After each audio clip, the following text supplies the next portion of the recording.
Hello and welcome to today's lesson where we're looking at the bureaucratic theory of management by Max Weber. Now, bureaucracy is defined in the dictionary as a system for controlling or managing a country, company, or organization that is operated by a large number of officials employed to follow rules carefully. Now, of course, these days the word bureaucracy is often associated with negative connotations. But at the time bureaucratic theory was developed by Weber, it was designed to solve some pretty big problems with the way organizations were being run. Now, Max Weber was a German sociologist born in 1864, and that meant he entered adulthood at a time when industrialization meant how employees were organized was becoming increasingly important. So society was moving towards larger and larger organizations, from farms employing dozens of people to factories employing thousands of people. Now, Weber saw that organizing large groups of people like this presented new challenges, especially when it came to authority.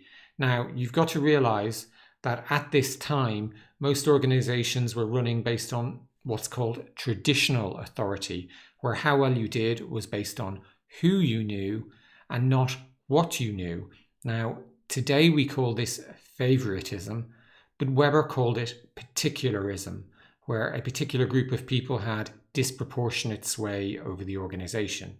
And Weber saw that it was unlikely that this was the best way to run an organization. Now, because of the problems Weber saw with traditional authority, he favored a more rational approach to running an organization and helping it to achieve its goals. And there are two parts to Weber's bureaucratic theory. So the first is a clear organizational structure, and the second is clear rules about decision making. So let's look at organizational structure first. Now, an organizational hierarchy defines how people are structured and fit within an organization. So for example, a typical company will have the CEO at the very top of the hierarchy, followed by the executive board, and each board member will then be responsible for managers who in turn will manage employees, etc. Now, Weber wanted each hierarchy to have what he called legal rational authority. And what that means is that defined authority sits with a position in the hierarchy, not with a person or an individual. So, for example, your subordinate would never be able to tell you what to do, even if they happen to be the son of the CEO, because their formal position in the hierarchy just doesn't hold that power. So basically, your authority comes from the position you hold in the hierarchy and nothing else. Now, point two, clear rules for decision making. Now, Weber referred to this as rational legal decision making rules. And that simply means that there should be a set of explicit rules and procedures defining how the organization functions, and that these rules should be consistent with the rules and laws of wider society. Now, Weber identified 6 characteristics of a bureaucracy. So let's take a look at each of them in turn. So the first characteristic is a hierarchical management structure. And in fact, one of the hallmarks of a bureaucracy is this hierarchical management structure. In a hierarchy, each level within the organizational structure controls the level below, but is controlled by the level above. Now, power and authority are clearly and explicitly defined for each position within the hierarchy, and also job responsibilities and duties are also clearly defined for each and every position within the hierarchy. Now, the second characteristic of a bureaucracy is division of labor, and this means that tasks are divided between the employees of the organization. Each employee will be responsible for specific tasks, and each department will be responsible for specific functional areas. So as an example of this, think about how your salary is set and paid within a large organization. So your salary is probably set by your line manager, but you'll be paid by the payroll department rather than the money being paid to your manager who will then give it to you. And there are some advantages to breaking things down in this way. So first, your manager is the person in the best position to set your salary, as they're observing your performance daily and much more closely than the payroll department. Secondly, the payroll department are specialists in payroll and nothing else, and that's going to ensure that you get paid on the same day every week or the same day every month. And that's much more beneficial than just being paid ad hoc whenever your boss or a line manager remembers. So the third characteristic of a hierarchy is a formal selection process.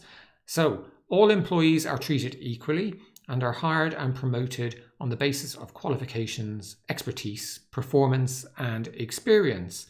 Now, there are formal rules and regulations to ensure this selection process isn't abused.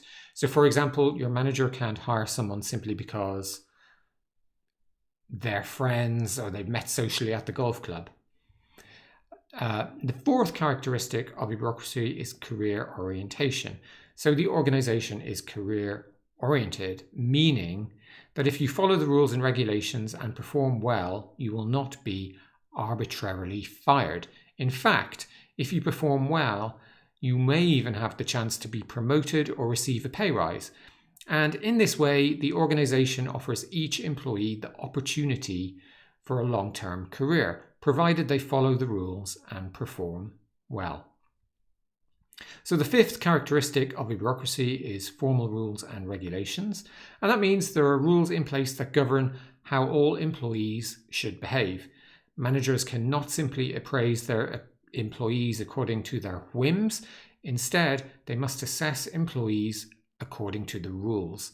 So, for example, if you've been set a target to make 10 widgets and you make 10 widgets, then you've achieved your target. End of conversation. Your manager can simply decide retrospectively that you should have maybe made 15 widgets and then fire you for not making 15 widgets. The rules protect employees against this type of behavior. And similarly, there are rules surrounding how we behave, treat, and interact with other employees. And the final characteristic of a bureaucracy is impersonality. The rules are well defined and clear and are applied in the same way to everyone. The rules are there to prevent favoritism or nepotism. Now, if two employees were to enter into a relationship together whilst working in the same department, as often happens, then often one of them will be moved to a different department altogether or a different part of the organization. And that's to avoid favoritism and help keep in-work relationships impersonal. Now, bureaucracies exist throughout the world and throughout society and the business world. And as an example of some bureaucracies, we have many in the public sector, such as many parts of government administration, the military, and almost all universities. In the private sector, we have businesses such as Coca-Cola, General Electric, and IBM, which are all structured in a bureaucratic fashion. Now, there are a number of advantages of bureaucracy, including efficiency. So within the hierarchy, everyone has a very specific job to perform. And this clear delineation of responsibility and specialization can lead to greater efficiency. So people are able to do their specific job faster and faster and faster as they get better at it. And another advantage of bureaucracy is predictability. So having a hierarchy, rules, and procedures enables large organizations to cope with highly complex tasks. So it's almost impossible to imagine how something as complicated as manned space flight could happen and how a spacecraft could be constructed and sent into space successfully within an organization with no rules and no hierarchy. But, having said that, there are some limitations to bureaucratic theory, including its inflexibility. So while the hierarchy and rules are there to encourage efficiency, they can be very slow to adapt to new situations or new information. It can lead to empire building. So it's not uncommon for people climbing through the hierarchy to try and maximize their personal power by having the biggest team possible for the purposes of self-promotion or appearing powerful and important. And another limitation is, of course, red tape. Now, bureaucracies are often associated with excessive red tape, whereby excessive structure, excessive rules, and excessive processes slow tasks down and lead to frustration for the people trying to get things done to the best of their ability. So, in summary, bureaucratic theory was developed by Max Weber to address some of the problems with traditional authority that were prevalent and becoming more important in Weber's day. And although the word bureaucracy has many negative associations these days, there are a number of advantages to having a bureaucratic structure within an organization, including efficiencies, speed, and predictability. So that's it for this lesson. Really hope you enjoyed it, and I look forward to speaking to you again soon.